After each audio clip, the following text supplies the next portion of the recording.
Welcome to AI Bedtime Stories. Today's story is called The Olive Branch Accords.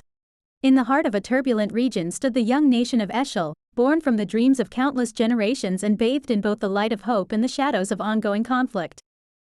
Eshel's Israel Independence Day was a celebration of survival and sovereignty, a time when citizens from diverse backgrounds united to honor their journey towards independence and the ongoing quest for peace. Amidst this complex backdrop, Naomi Ben Ari, a seasoned diplomat of Eshel, prepared for a crucial mission.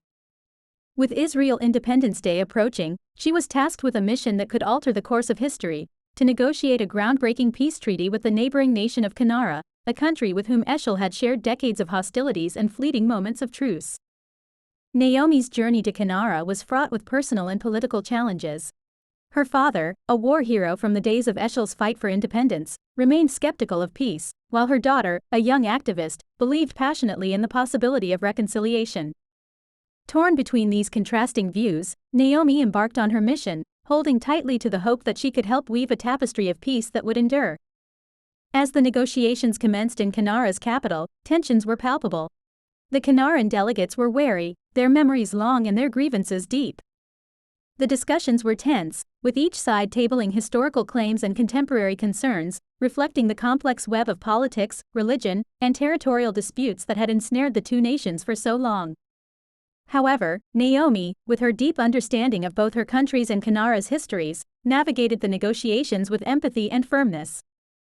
She shared stories of Eshel's struggles and sacrifices, not to overshadow the pain of Canara but to find common ground in their mutual desire for a future where children could grow up without the specter of war. Meanwhile, in Eshel, as Israel Independence Day dawned, the streets were filled with parades and the air was thick with the scent of olive branches, a symbol of peace traditionally associated with the celebrations. The nation waited in suspense, hopeful yet anxious about the outcomes of Naomi's efforts. Back in Canara, after days of intense discussions, a breakthrough came. Naomi proposed the Olive Branch Accords, a plan that included mutual concessions and promises of economic cooperation, cultural exchanges, and a roadmap to resolving more contentious issues over time. The proposal was bold, and to many, it seemed an impossible balancing act. But as she spoke, the sincerity in Naomi's voice and the conviction of her words began to bridge the divide.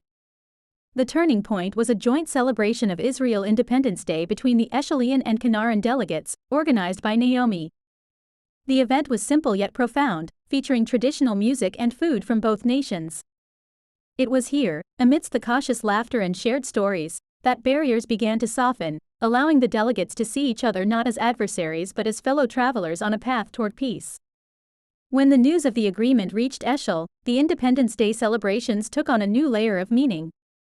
People poured into the streets, not only in joy over their historical journey but in hopeful anticipation of a peaceful future.